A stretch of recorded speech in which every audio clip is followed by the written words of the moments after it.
All praise, all glory, all honors most certainly due to the Most High, the God of the patriarchs Abraham, Isaac, and Jacob. And peace to you in the name of Jesus. This is your brother Elisha Israel of the household of faith, and I count it truly a blessing each and every time that I can come forward and preach the word of God, and never do I count it as a light thing to do so. All right, brothers and sisters, I know I came a little bit early today, but I want to deal with some news. I'm going to be brief today.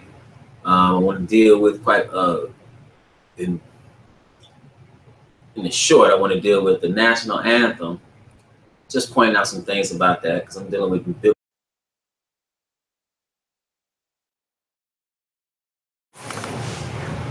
forgive me about that. Cam, you have to push record. Dealing with biblical news, or news from a biblical perspective. So I want to deal with the national anthem and all the fervor that's going on. And I also want to deal with this September 23rd prophecy. It's the 25th, and you see we still here. So I just want to give you real quick, just so we understand, because one thing that you see in the world, and you see it in religion as well, is that we just do different things. We just do different things. We have no idea where it came from. Okay, so if you look at us as a people, you look at us in particular, what we've gotten in this country, we've caught hell, we've caught everything else. And nobody ever thinks to ask the question as to why that is. Okay? Why is it that you have to kneel down because you want to protest or bring acknowledgement to police brutality? Now, while that is, can be deserving of some merit, you have to think, why are we always on the bottom? Why, after all this, then you have to kneel down? You kneeling. My question is, why are you out there anyway? And what I mean, why are you out there anyway? I mean, why are you out there during the national anthem with your heart, with your hand on your heart, tears in your eyes, all hyped up for some football game? Number one, I just want to, and it speaks, and the reason I'm pointing this out is because it speaks to how the same way we don't know that and don't think about things, the same way people don't think about Sunday worship and where that came from. They don't think about Christmas and Easter, where that came from. People don't think. You have to think and question and ask why. Okay, so number one, real quick, I'll make this brief. The reason that you have all these players out there initially with their hand on their heart during the time of the national anthem, number one, is because the military gives money to the NFL. That's why you see such military pageantry during those games. Right? You might have planes flying over the stadium. You see big, huge flags. You see troops on the field. What is all that about? It's because they have a contract with the NFL, and that contract started, well, basically, they didn't start going on the field during the national anthem until 2009. When that contract, around that time of that contract. So that's number one. Number two, the question you should ask yourself is, what is the national anthem? Who wrote it? And what were the circumstances around it getting written? So let's look at this real quick. I just want to read something to you. This is from this article from The Intercept by John Swartz. And it says, Colin Kaepernick is righter than you know. The national anthem is a celebration of slavery. I'm going to say that again. It says Colin Kaepernick is righter than you know. The national anthem is a celebration of slavery. That same song where the commander-in-chief, the president of these United States of America, called those who didn't want to stand for it, mainly talking about black players, SOBs. So not only did he insult them, right? And it speaks to the hypocrisy of America. When you're supposed to have all this freedom and liberty, But yet, if you don't want to stand, now you're an SOB. So he talking to you. You was SOB and your mother's a B. That's what really, when I heard, they said, I read that headline and I said, I don't believe, well, it's kind of hard to be surprised in this circus, political circus, but I'm like, man, did he really just say that? I had to go and listen. And then I said, wait a minute, let me listen to this again. He did not call these mothers some bees, but he did. So they are bees, but you got all this, you have this fervor, but you don't have the same fervor when these neo-Nazis and these white.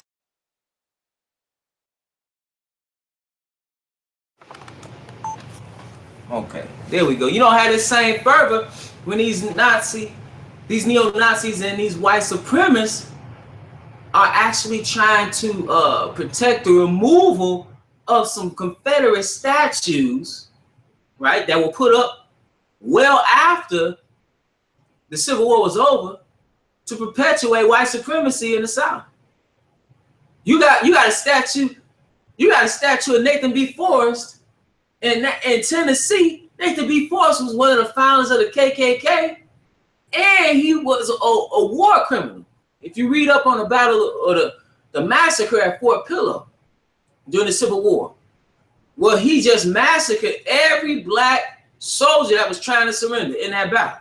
He just killed them all, and white officers killed everybody. Right, but you got a statue of him. You got Robert E. Lee. If you look at it, this man was committing treason.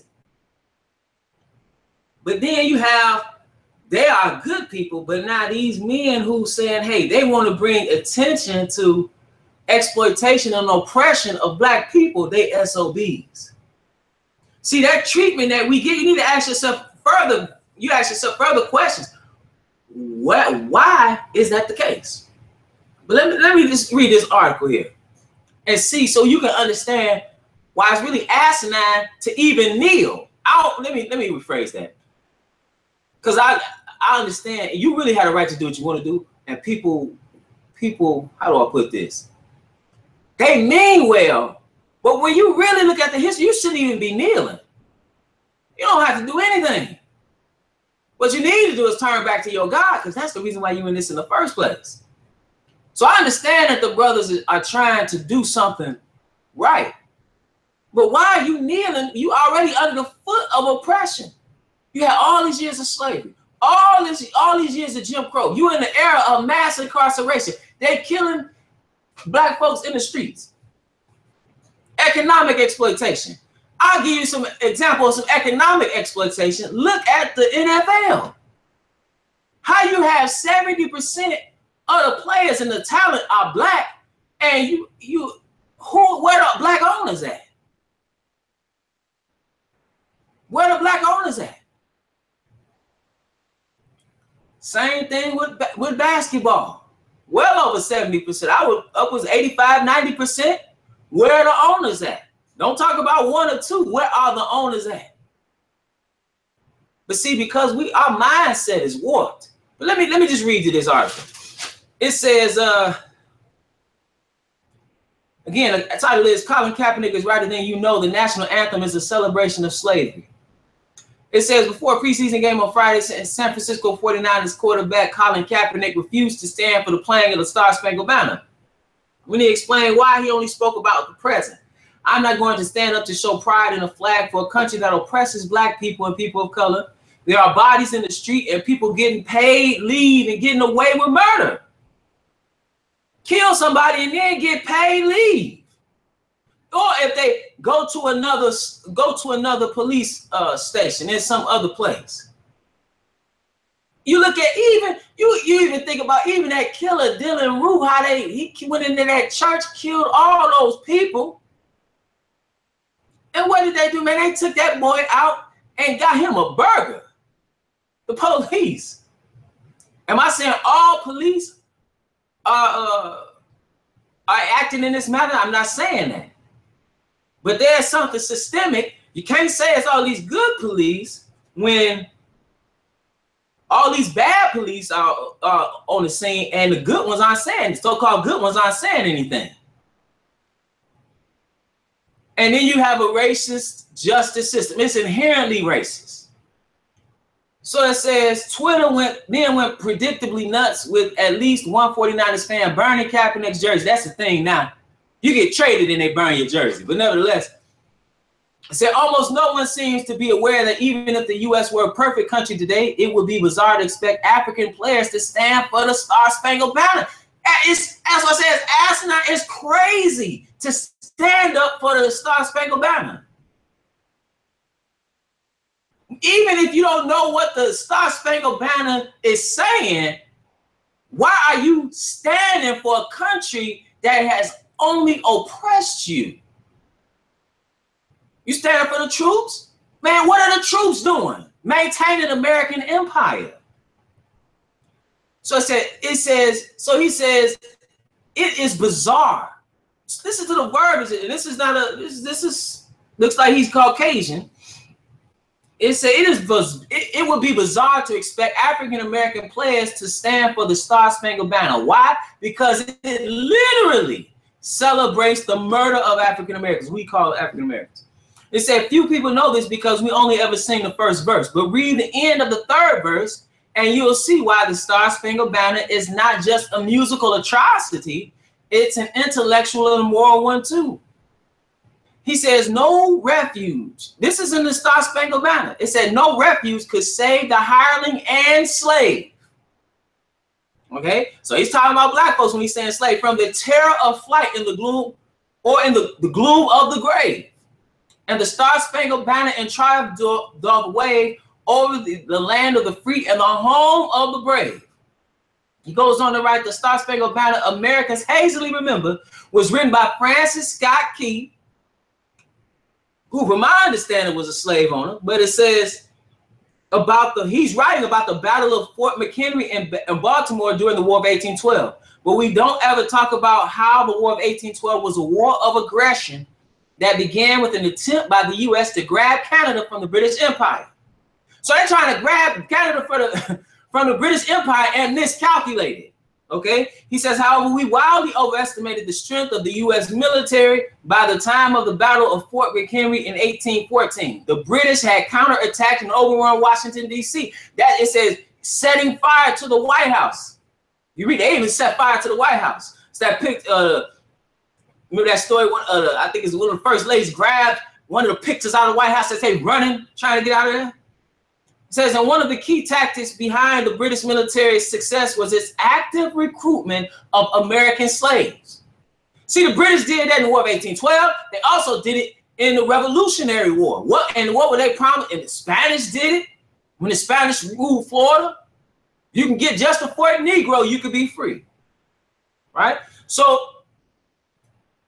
and there was an interest convergence, but nevertheless, they were promising freedom. Okay, so it says again, and one of the key tactics behind the British military success was its active recruitment of American slaves. As a detailed 2014 article in Harper's explains, the orders given to the Royal Navy's Admiral Sir George Cockburn read, "Let the landings you make be more for the protection of the desertion of the black population than with a view to any other advantage. The great point to be attained is the cordial support of the black population. With them properly armed and backed with 20,000 British troops, Mr. Madison will be hurled from his throne." That's talking about the president. Now, why would you be celebrating the 4th of July? You celebrating the 4th of July, the American independence, when you were a slave. And the British during that war, many blacks were fighting on the side of the British. Why? Because they were trying to get free from what became America and their oppression. Same thing with the War of 1812. Now, granted, I'm not saying the British are so much better, because that was, again, that was interest convergence, you pawns in the game. But nevertheless, why are you up there celebrating this? And this is what this meant. Let me keep reading. It says whole families found their way to the ships of the British, who accepted everyone and pledged no one would be given back to their owners. So these are blacks that were fleeing from who? America. It said adult men were trained to create a regiment called the Colonial Marines, who participated in many of the most important battles, including the August 14th raid on Washington. Then on the night of September 13th, 1814, the British bombarded Fort McHenry. Key, seeing the fort's flag the next morning, was inspired to write the lyrics of the Star-Spangled Banner. See, that's why he wrote it. And then he said, so when Key penned "No refuge could save the hireling and slave from the terror of flight or the gloom of the grave," he was taking great satisfaction in the death of slaves who freed themselves. Why in the hell would you be standing for the national anthem? His perspective may have been affected by the fact he owned several slaves himself. So now this is a song penned by a slave owner talking about the death and the murder of slaves who were trying to fight for their freedom. And we're supposed to stand. We're supposed to kneel. Negro, you have lost your mind. And we have lost our minds. We have no understanding. You have to start thinking, where did this come from? So it says the reality is that there were human beings fighting for freedom with incredible bravery during the War of 1812. However, the Star-Spangled Banner glorifies America's triumph over them and then turns that reality completely upside down, transforming their killers into the courageous freedom fighters. Now, this is a Caucasian man saying this. He said, "It don't make no sense. Why in the world would you be honoring that? Why? I mean, you can't justify that. I don't want to hear nothing about, well, you don't want to disrespect troops. That's foolishness. Because these troops are fighting in wars of American aggression, for the most part. When you got 500 military bases around the world, you are an empire. American dominance is the order. You're not spreading democracy. Tell that lie to somebody else. Tell it to somebody else. You fight for my freedom? When has that freedom ever come? Listen, we really need to really sit down and think. Everybody's so caught up in some foolishness. Who gonna bow? Who gonna hold? Who gonna link arms? Who go? First of all, and that's another thing. Just to add insult to injury, if you kneeling for something, when has kneeling ever been a sign of disrespect? I'll wait. Kneeling is always a sign of obeisance, of reverence, of respect to whoever or whatever you kneeling to. That's crazy. But you an SOB. So all this stuff that happened to you and your forefathers, and when you kneel and say, well, we getting killed in the streets, you a SOB, then your livelihood is threatened. They have put the NFL in a situation to where it's so brazen that he have to, they have to respond because they got 70% of their workforce. But if we had the mind of a sovereign people, we wouldn't be operating the way, we wouldn't even be trying to be Americans. We'd be what we are, which is a nation within a nation.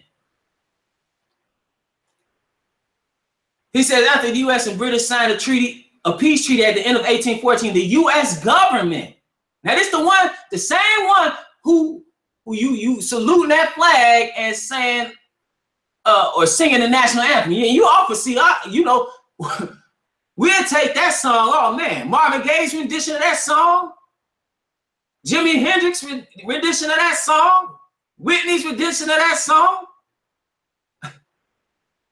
This is what they sing to. After the U.S. and the British signed a peace treaty at the end of 1814, the U.S. government demanded the return of American property, which by the point numbered about 6,000 people. The British refused. The British actually said no. So the one you singing to said, give us back our slaves. They are property. And the British said no. It said most of the 6,000 eventually settled in Canada, with some going to Trinidad, where their descendants are still known as Americans. Americans, like Americans. Furthermore, if those leading the backlash against Kaepernick need more inspiration, they can get it from Francis Scott Key's later life. And by 1833, Key was a district attorney for Washington, D.C., as described in a book called Snowstorm in August by former Washington Post reporter Jefferson Morley. The police were notorious thieves, frequently stealing free blacks' possessions with impunity. One night, one of the constables tried to attack a woman who escaped and ran away until she fell off a bridge across the Potomac and drowned. He said, "There is neither mercy nor justice for colored people in this district," an abolitionist wrote. So you look at police brutality, it was going on back here. They stealing from free blacks. That's what I'm saying. What are you standing for? What are you kneeling for? What are you unchained and all for solidarity? Man, our mindset is mad.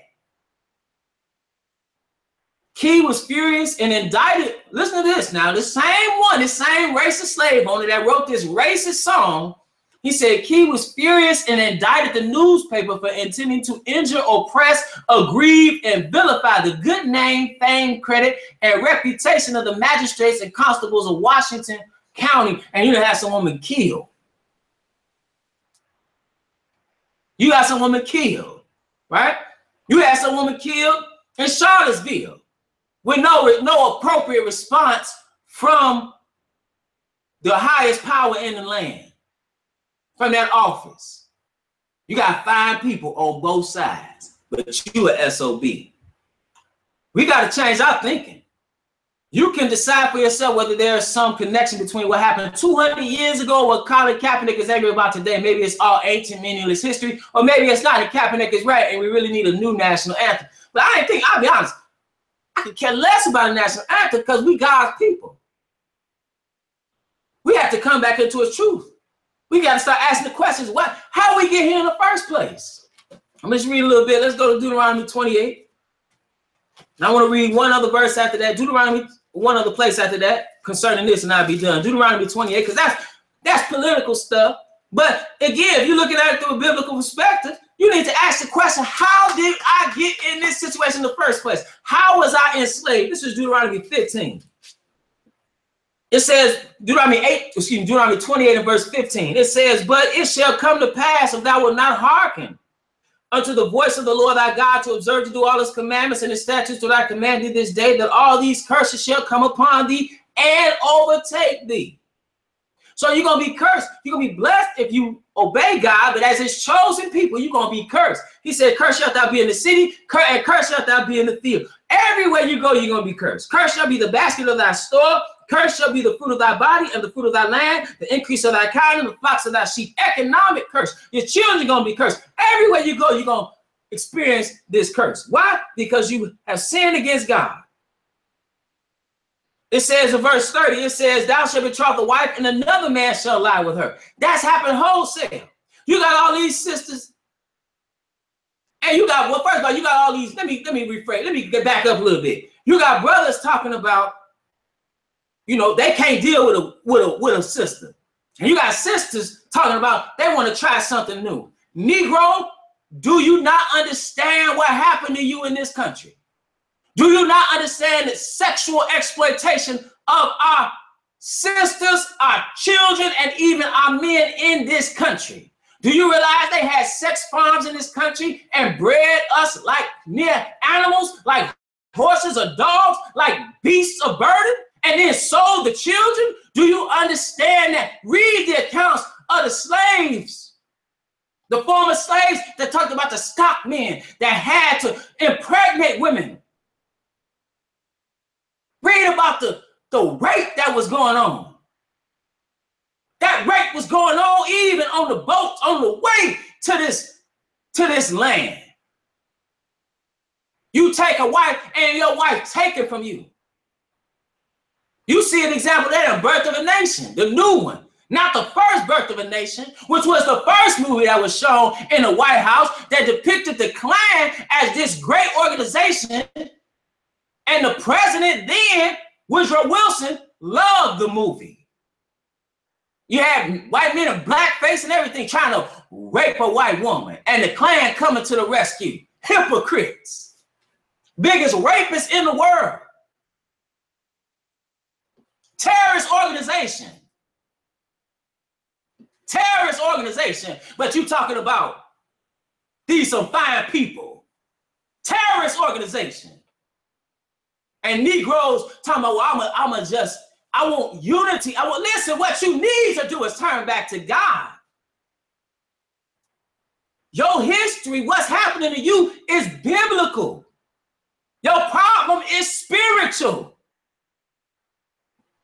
Thou shalt betroth a wife, and another man shall lie with her. Thou shalt build a house, and thou shalt not dwell therein. You're going to build a house. You're going to live in the shack. You're going to build the big house. You're going to live in the shack. You're going to build a White House, but you're going to live in squalor. Thou shalt not dwell therein. Thou shalt plant a vineyard and shalt not gather the grapes thereof. You have picked billions of tons of cotton, literally. You have been what the economic foundation of this country was based on. They tried to enslave the indigenous population. It didn't work. They tried to rely on the indentured servants coming from Europe, sending even all their criminals here. They sent so many criminals here. It wasn't just about some religious persecution they were suffering there.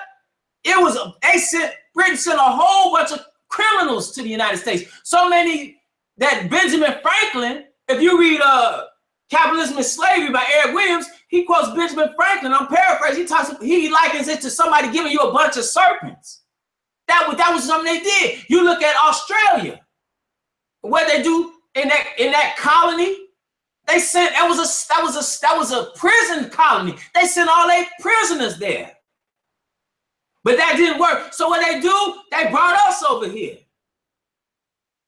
And we worked hundreds of years for free.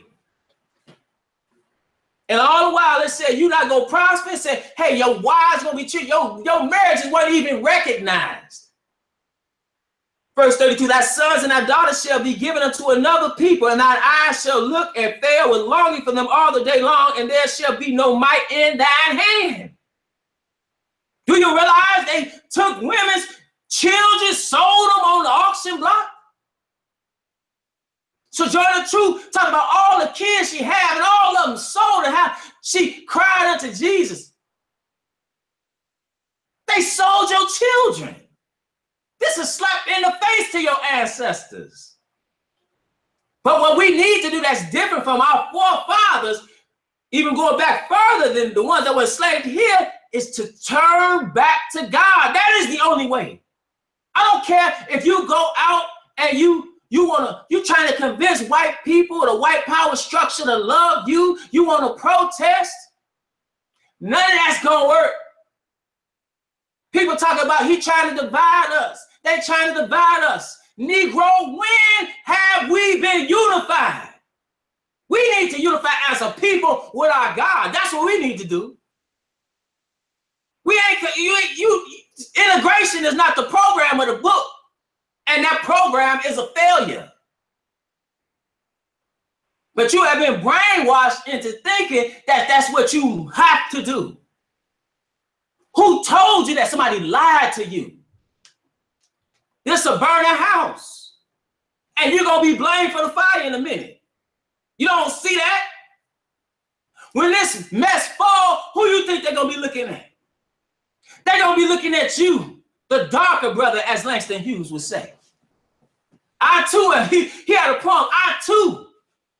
Like, I'm America too. They're going to tell you again, N-word, no, you not. Just wait a little while.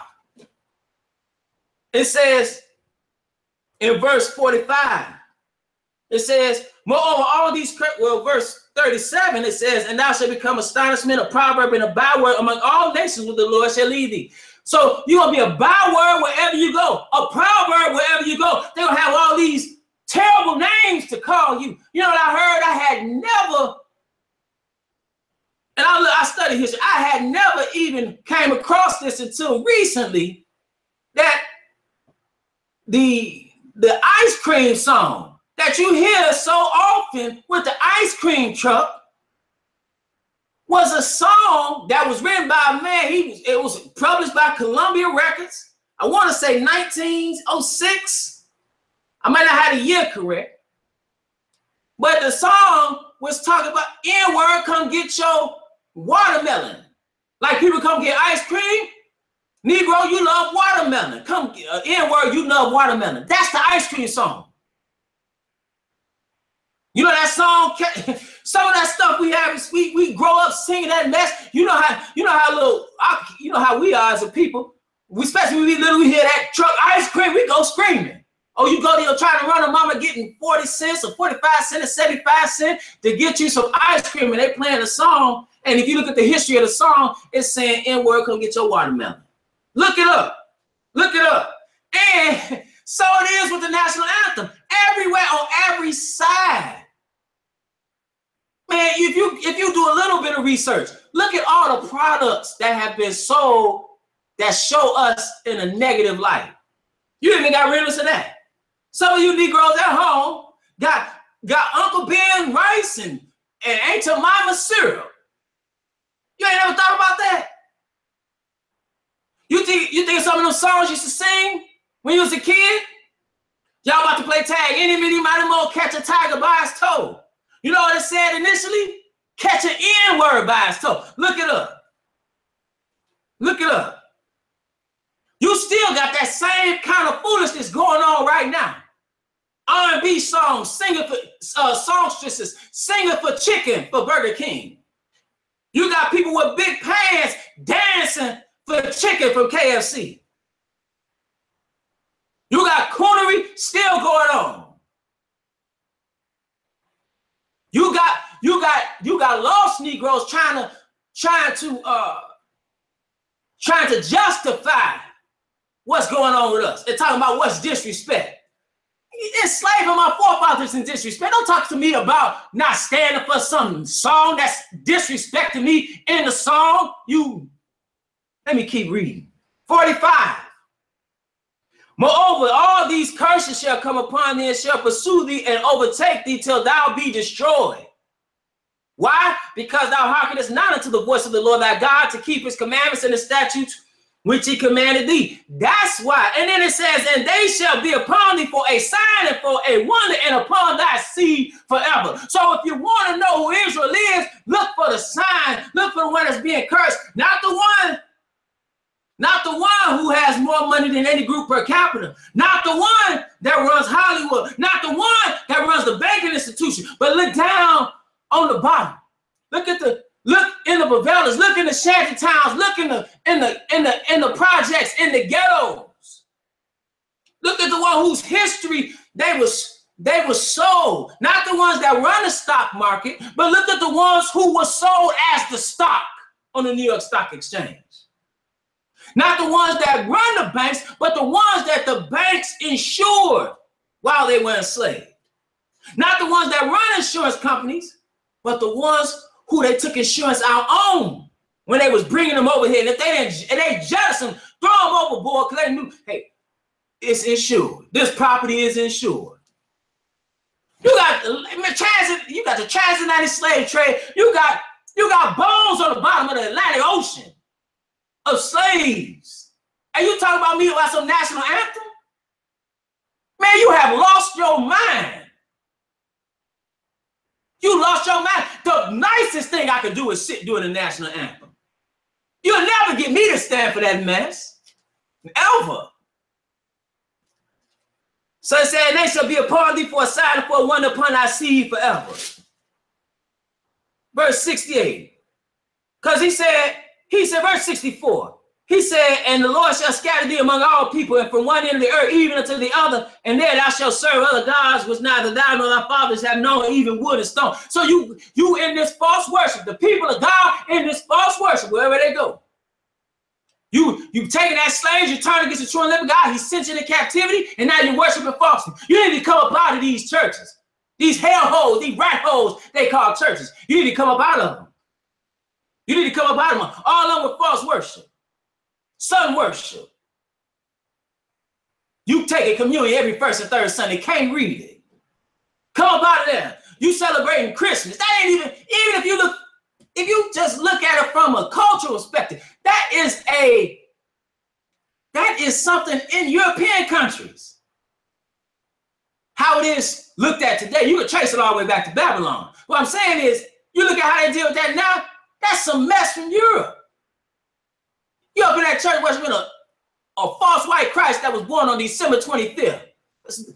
This is a son personified. That's foolishness. Waiting on Santa Claus or Saint Nick. But you ain't never asked why? Well, you need to start asking the question, why? Why am I in the condition I'm in? Not whether or not I should take a knee.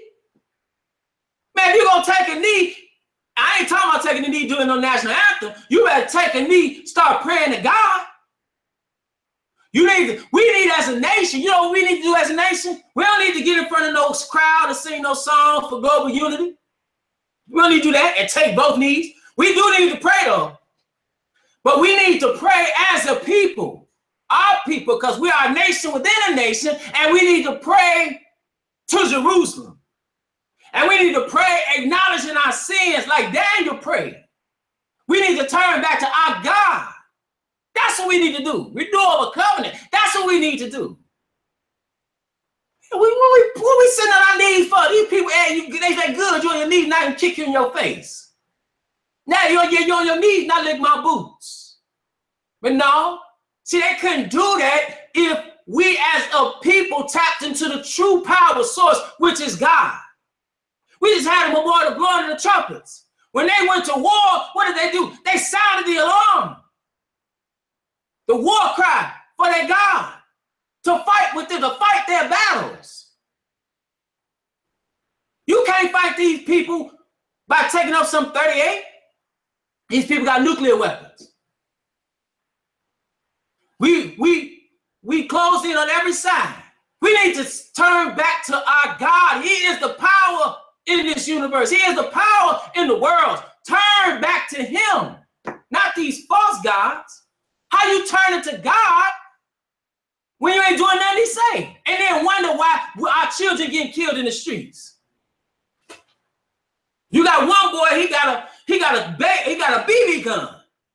Get the call, it might not be real. They come up, they third drive, can't wait to kill him. They kill him, this a child. No talking. No waiting it out. He got to die. But you just killed about 9 people and you need a burger. How you catch him alive? We know his gun was real. He just killed 9 people. Don't talk to me about no national anthem. I'm definitely the wrong one. It says in verse 66, well, verse 65, and among these nations shalt thou find no ease, neither shall the sole of thy foot have rest. But the Lord shall give thee there of trembling heart and failing of eyes and sorrow of mind. Is that not our experience? Dying from stress. Post-traumatic slave disorder. It said, and thy life shall hang in doubt before thee, and thou shalt have fear day and night, and shalt have none assurance of thy life. Just think about all the women you done seen on the news crying out because they baby and got shot. Somebody died. You can think back, even go back a little bit further. Think about the fear that slaves had to deal with. Or if you in the Jim Crow South, them night riders coming with the torches. You know, like them torches they had in Charlottesville, only they bought those, they civilized now, so they just go to Home Depot or Lowe's to get their torches now. Negroes better wake up. Because you have to ask yourself the question, what these people got in their house? They got more than them torches for barbecues.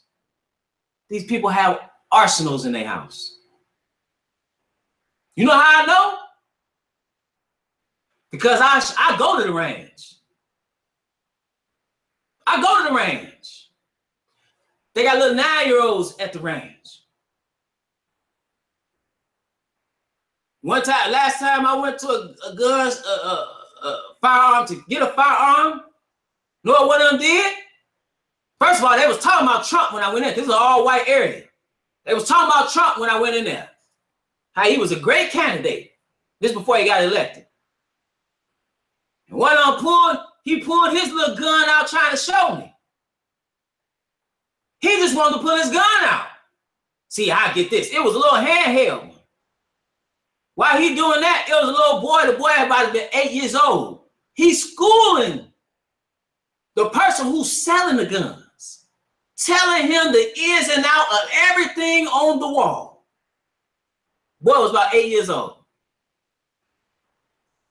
You know, going to buy ammo. I listen. They got so much ammo in their house and they ain't even. So that's not the answer. That's not the answer. You can't deal with that, let alone on a high level. What we need to do is turn back to God. You want freedom, you want protection, you want liberation, you want power. People talk about black power. That's not coming from you picking up arms. You talk about people who got race-specific weapons, nuclear weapons. I read reports of race-specific weapons years ago, whether that's true or not. But you're not dealing with that. But what you need to do is turn back to God. That is the power source in this earth. So it says in verse 68, and the Lord shall bring thee into Egypt again with ships. Egypt is synonymous with the house of bondage. That's why when he manifests himself unto Israel, our forefathers, these are the only people he manifested himself unto. Only you have I known of all the nations of the earth, therefore I will punish you for all your iniquities. He said, I'm the one that brought you out of the land of Egypt, out of the house of bondage. Egypt was our first enslavement. That's why even when you read about those or hear those old spirituals, you know, the slave could understand after hearing that story and vibe with Moses. He maybe didn't realize we the same people. But it said, the Lord shall bring thee, that some of them did though. But it said, and the Lord shall bring thee into Egypt again with ships. Meaning you're going to the house of bondage with ships. They're slave ships. By the way, whereof I spake unto thee, thou shalt see it no more again, and there you shall be sold unto your enemies for bondmen and bondwomen, and no man shall buy you. Nobody's going to redeem you. But you're going to be sold as slaves to your enemies. You know, like America has been an enemy to our people from the very beginning. You're going to be sold as slaves to your enemies. You know, like Francis Scott Key, the one who wrote the national anthem. But you tell me I got to stand for a song that this slave owner wrote, and he wrote it, and in the song he is insulting me. You've lost your mind. Last place on this, then I'm going to move on, because I wasn't expecting to say none of that, to be quite honest. Deuteronomy 32 and verse 26. And the reason that we have such a hard time and are not responding appropriately and not operating appropriately is because we don't know who we are as a people. We keep talking about we Americans, and they keep telling you, no, you're not. See, real Americans don't need a Voting Rights Act every 25 years. Real Americans are not 3/5 of a human being according to the Constitution. That's not what we are. We don't know who we are. And the Bible even says we would lose our identity. Deuteronomy 32 and verse 26, it said, I said I would scatter them into corners. I would make the remembrance of them, talking about Israel, to cease from among men. That's why we don't know who we are. That's why we've been a Negro, we've been colored, we've been black, Afro-American, and not African-American. Does that make any sense that somebody who is white, born in South Africa, could come here, get citizenship, and are they not an African-American? Who names themselves after two continents? Negroes. But if you look on those old maps, what do you see? Talking about back in the 1700s. You see around the area of the slave coast, the kingdom of Judah. You see where they knew who they were enslaving. The Africans knew who they were enslaving. You know the ones that's getting all the roles that black actors of the diaspora used to get? Yeah, they knew, and I'm not blaming them as individuals. I'm saying those peoples knew who they were, because once Israel has settled all along, even before being besieged in 70 AD, but they had settlements in Africa, in the African interior, and they were on that west coast.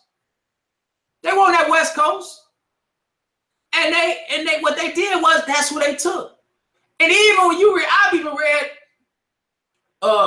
some type of legislation from North Carolina. I have to find it again, but it was talking about how, hey, it was making the distinction between the Negro and the Africans over there. Only catch Negroes. See, we're not the same people, and they knew we weren't the same people. You had white supremacists that would get up on television and say, well, you know, those Africans selling other Africans. Not quite. You're white supremacist, because you still culpable. It ain't like we did all this, and then that's why he tell the Gentiles to prepare war. He said, you help forward the affliction. These nations gonna pay for what they did to his people. Matter of fact, let's just read that. See, you think it's a game. You think everything's gonna go how it's been going. I'm here to tell you it's not. Whether you like it or not. I'm in your face. I don't care.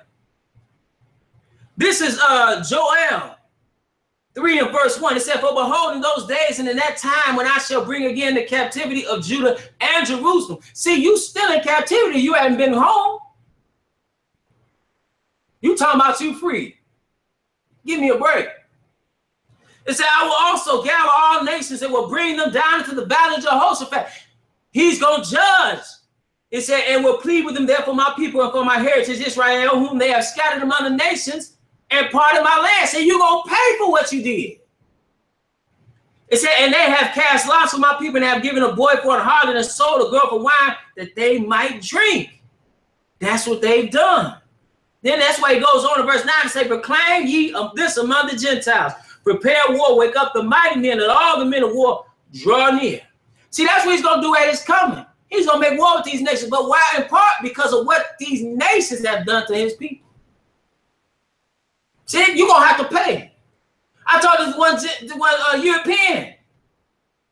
I was like, man, even Thomas Jefferson, I'm talking about if there's any providence, if there's a God, America have to pay. And, you know, we were talking about that. It's like, just like for what our forefathers did, the things that have happened to us in this country are a direct result of what our forefathers did. Right? Being born into slavery was a direct result of that transgression of our forefathers. And we had to pay. I said, so what make you think that it's not going to come a time where the cup of iniquity reaches its brim, where the future generation had to pay for what the former generations did? I'm not talking about an individual salvation. I'm talking about from the perspective of nations. Who gonna pay for that? Who you think? Who you think? When he talking future. He not talking about the ones that's already dead. And you got to think about that too. With all the atrocities that were going on. See, you can't be moral and a slave owner. When you talk about slavery in American context, or in Haiti, or in the Central America, South America, Jamaica, the slavery that was going on. I'm not talking about somebody being a servant to you. I'm talking about you man stealing, you taking people, you raping all the women. You breed people like cattle. You done turn people into a beast. You don't realize you a beast yourself. You need to look in the mirror.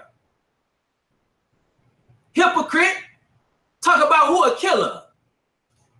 Talking about gang violence. You going around the world killing people. Toppling countries. destroying civilizations, killing millions of people, but you want to talk about something else. I'm not justifying none of it. I'm just calling out hypocrisy. Hypocrites. What time is it? On that note, I'm end that there and I'll talk about this. Talk about some more foolishness. I want to talk about this doomsday. This doomsday, because you know we're not supposed to be here. Another false prophet, another false prophecy, and people going for it. But then when it don't happen, they want to make excuses. No, don't make no excuses, because you said the world was going to end on September 23rd. You better stop following these people. Let me read you if you don't know where they're getting this from. I'm gonna read from this article. This is like from earthsky.org.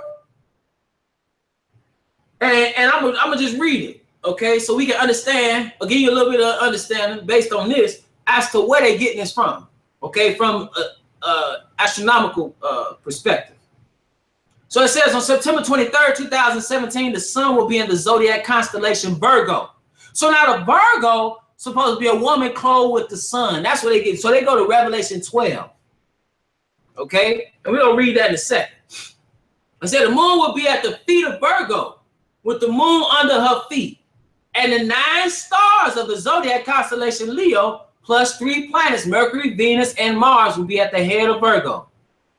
On her head, a crown of 12 stars. The planet Jupiter will be in the center of Virgo, and as the weeks pass after September 23rd, Jupiter will exit Virgo to the east, past her feet, so to speak. She was a child and wailed aloud in pain, and she labored to give birth. Okay? Jupiter is the largest planet, the king of the planets, so to speak. She gave birth to a son, a male child, destined to rule all the nations with a rod of iron. Now, that sounds good. When you read Revelation 12, that sounds like, oh, wow. But that's not, first of all, let me clear something else up. People said, you had a lot of people going around saying that this was the first time that such a thing ever happened. That's not accurate, okay? According to this, and I heard it from other sources as well, in the past 1,000 years, it happened in 1827, 1483, 1293, and 1056. That's just in the last 1,000 years. So it has taken place with this phenomenon in the constellations of what they call Virgo and Leo have taken place. Okay? But now when you read Revelation 12, this is not talking about the end of the world. Even when you say the world gonna end, the world can't end like that. That don't make any sense. How am I saying that? Because I'm sitting here? No, because I know what the Bible says. Jesus himself.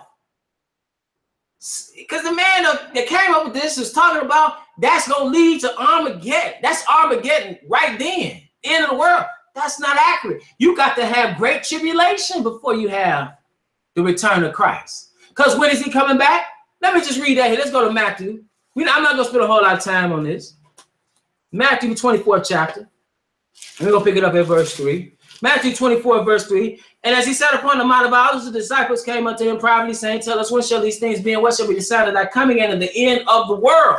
So they want to know. He told you, he said, take heed that no man deceive you, right? For many shall come in my name and shall deceive many. You'll hear wars, rumors of wars, pestilence, earthquake, and disease, and all these things. He said, but the end is not yet. He talked about the beginning of sorrows. He talked about persecution. Then he talked about the abomination of desolation spoken of by Daniel the prophet standing in the holy place. That's when the Pope is going to stand in the temple that's going to be built, as Paul says, in the temple of God, proclaiming himself to be God. People say, well, that can't be the temple of God. What are you talking about? Herod added on to the temple. You tell me they can't build a temple? They got everything they need for the temple. All they need is opportunity. So they're going to have that temple. You're going to have the Pope, who is the abomination of desolation, the false prophet. He's going to stand there, and that's going to be the beginning of the Great Tribulation, right? That's going to be the beginning portion of the Great Tribulation. The Great Tribulation is going to last for 3.5 years. Then what's going to happen? How you know this man didn't know what he was talking about? Because in verse 29, it says, immediately after the tribulation of those days shall the sun be dark and the moon shall not give a light, the stars shall fall from heaven, and the powers of heaven shall be shaken. Now, that's not talking about Revelation 12. That's talking about the sign you see repeatedly that's announcing the coming of the Messiah, the second coming. Okay? So you got to have great tribulation first. You can't just say because something going on in the stars that's okay, now that's the end of the world, because that's not biblical.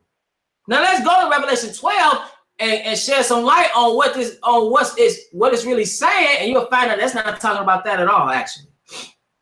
This is Revelation 12 and verse 1. It says, and there appeared a great wonder in heaven, a woman clothed with the sun and the moon under her feet, and upon her head a crown of 12 stars. So who is the woman? That's the question.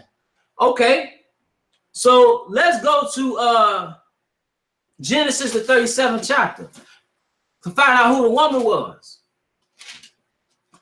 This is Genesis, the 37th chapter. We're going to pick it up at verse. We're going to pick it up at verse 9. Because now this is Joseph, one of the patriarchs, one of the 12, and he had a dream. It said, and he dreamed yet another dream and told it his brethren, and said, behold, I have dreamed a dream. More, and behold, the sun and the moon and the 11 stars made obeisance to me. And he told it to his father and to his brethren, and his father rebuked him and said unto him, what is this dream that thou hast dreamed? Shall I and thy mother and thy brethren indeed come to bow down ourselves to thee to the earth? So who is the woman? The woman represents the children of Israel as a nation.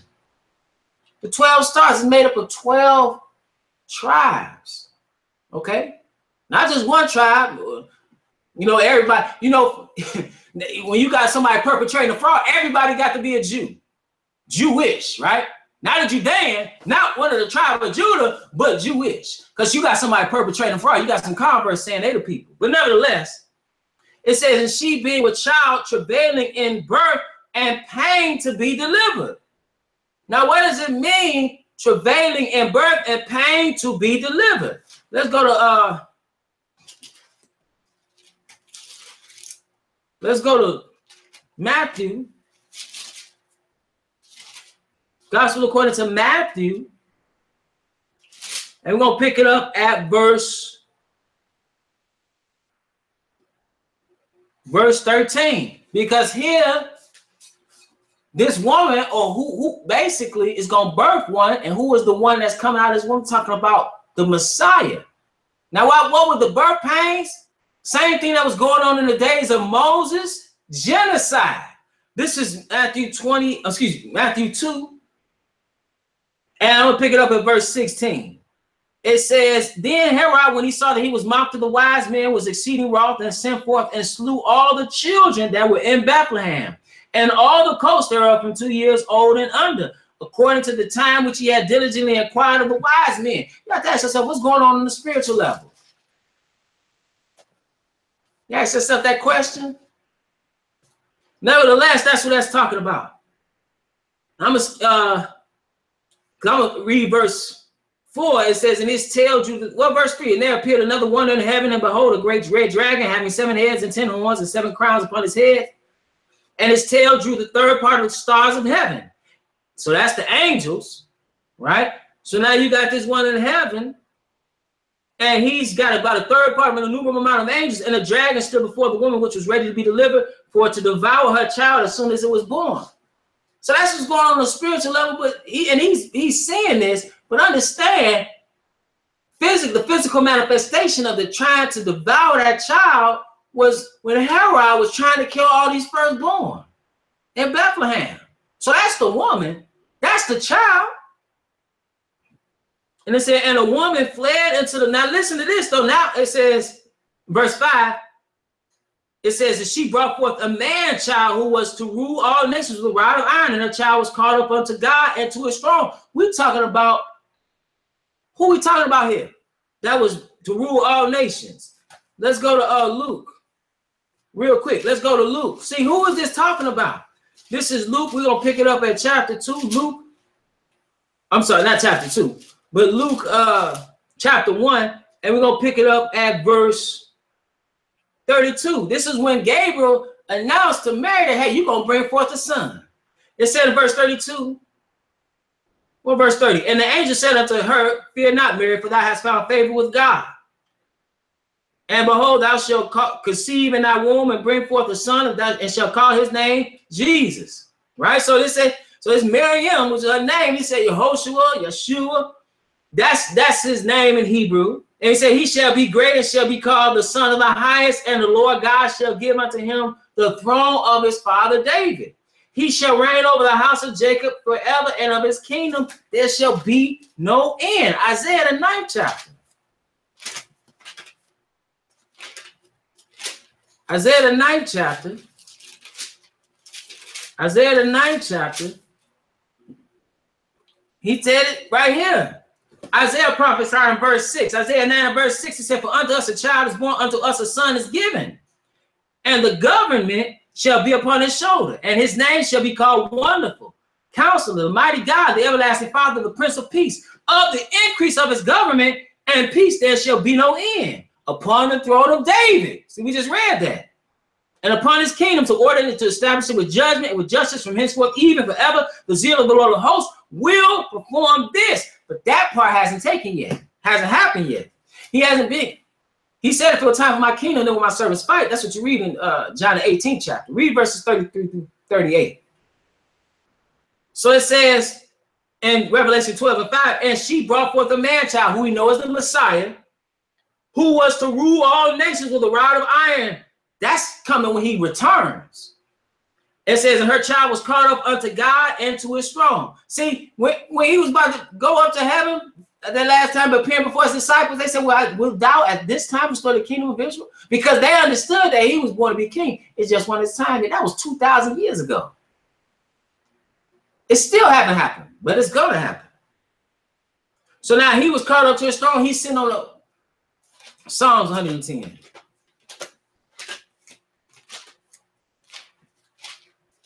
So you have to put the scriptures together and stop following these people. You need a teacher.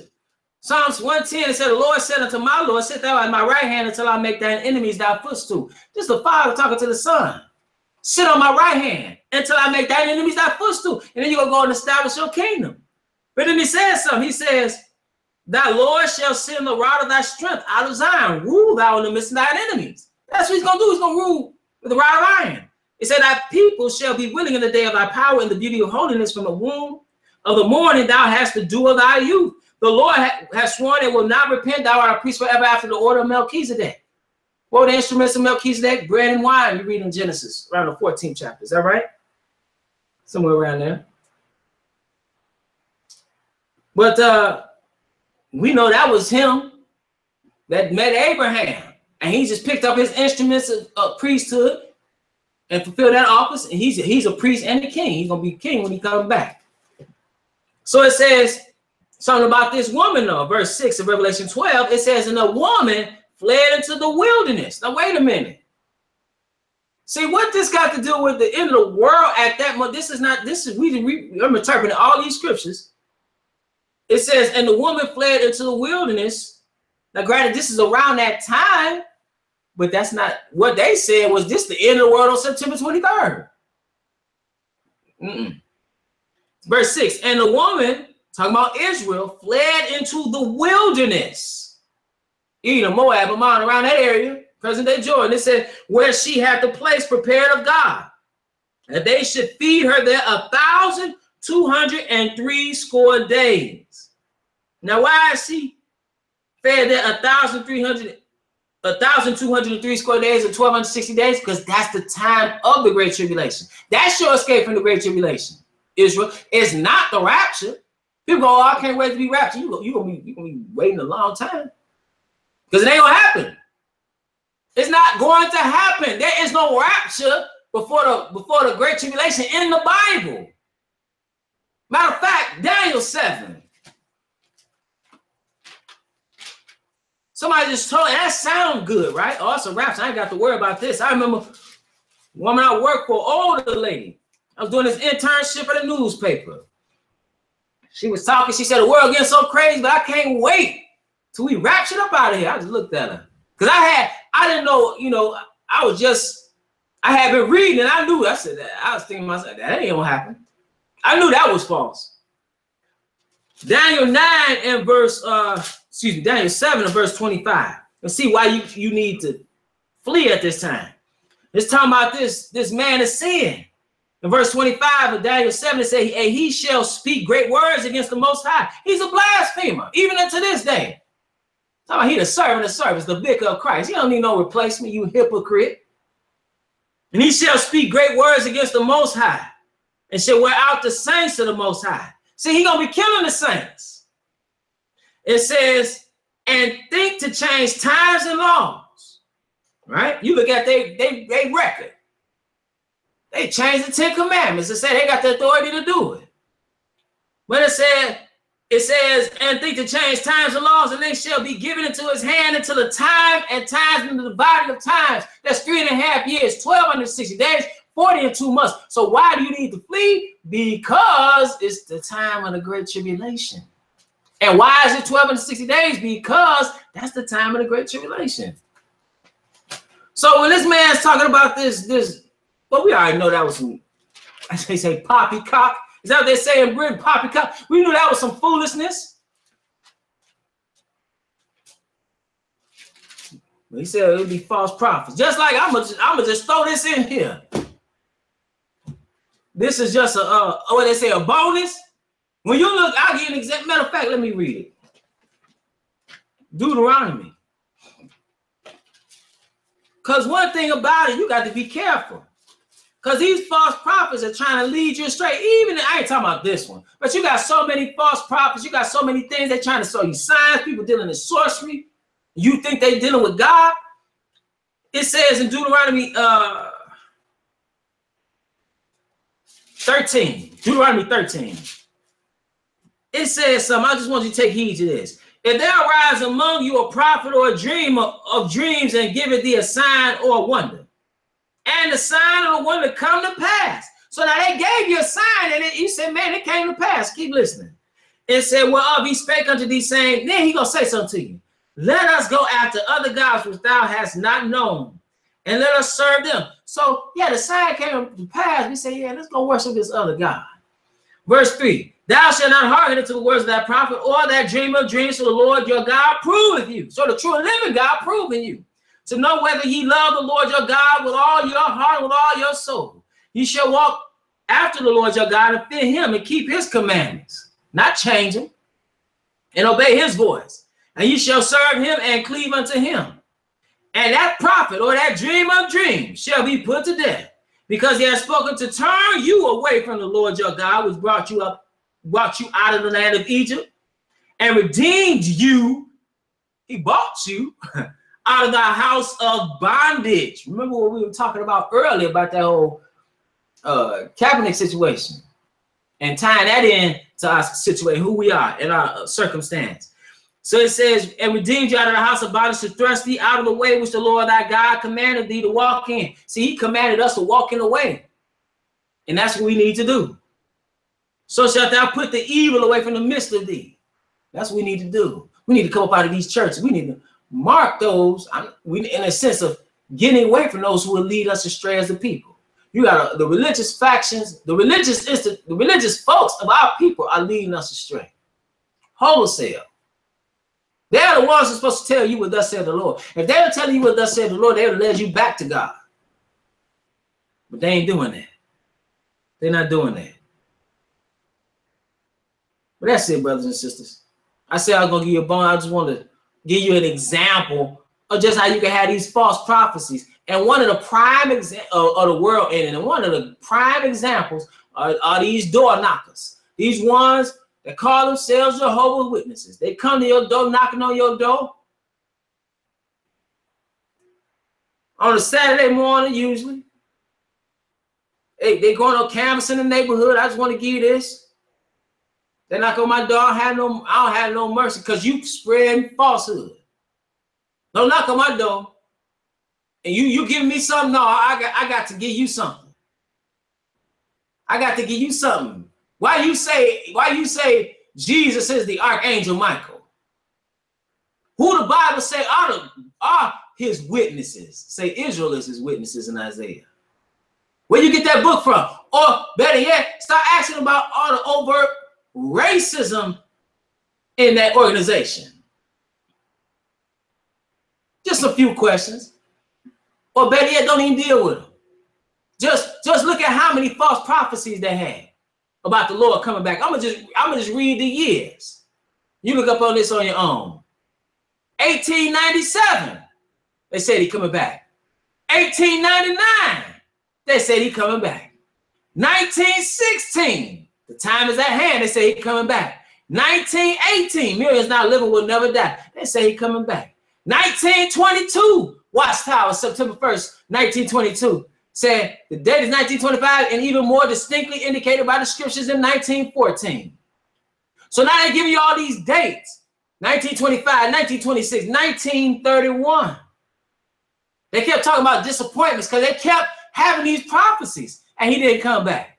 1931, they said there was a measured disappointment on the part of the host faithful ones on earth concerning the years 1917, 1918, and 1925, which disappointment lasted for a time, and they also learned to quit fixing dates because they kept fixing dates.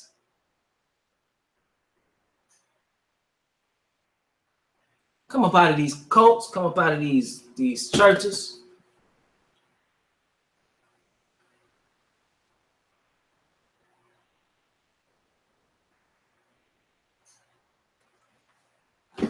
All right, brothers, sisters. I thank you for your time.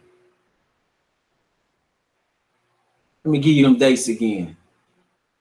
1897, they said, our Lord, the appointed king, is now present since October 1874. That's in Studies in the Scriptures, volume 4, page 621. I just want to make it clear on the dates.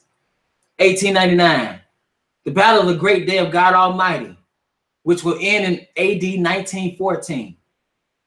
So they said that. It said the time is at hand in 1908 edition, page 101. 1916, the Bible chronology herein presented shows that the 6 great 1,000-year days beginning with Adam are ended, and that the great 7th day, the 1,000 years of Christ's reign, began in 1873. That's the time is at hand. Forward, page 2. 1918, it said, therefore we may confidently expect that 1925 will mark the return of Abraham, Isaac, and Jacob, and the faithful prophets of old, particularly those named by the apostle in Hebrews 11, to the condition of human perfection. That was the millions now living will never die, page 89. 1922, the date 1925 is even more distinctly indicated by the scriptures in 1914. Watchtower, September 1st, 1922, page 262. 1923, our thought is this, that 1925 is definitely settled by the scriptures. As to Noah, the Christian now has much more upon which to base his faith than Noah had upon which to base his faith in the coming deluge. Watchtower, April 1st, 1923, page 106. 1925, the year 1925 is here with great expectation. Christians have looked forward to this year. Many have confidently expected that all members of the body of Christ will be changed to heavenly glory during this year. Watchtower, January 1st, 1925, page 3. So they waiting for this, and it ain't happening. Just like people thought that the end of the world was on September 23rd of this year. You need to get some understanding. I thank you for your time.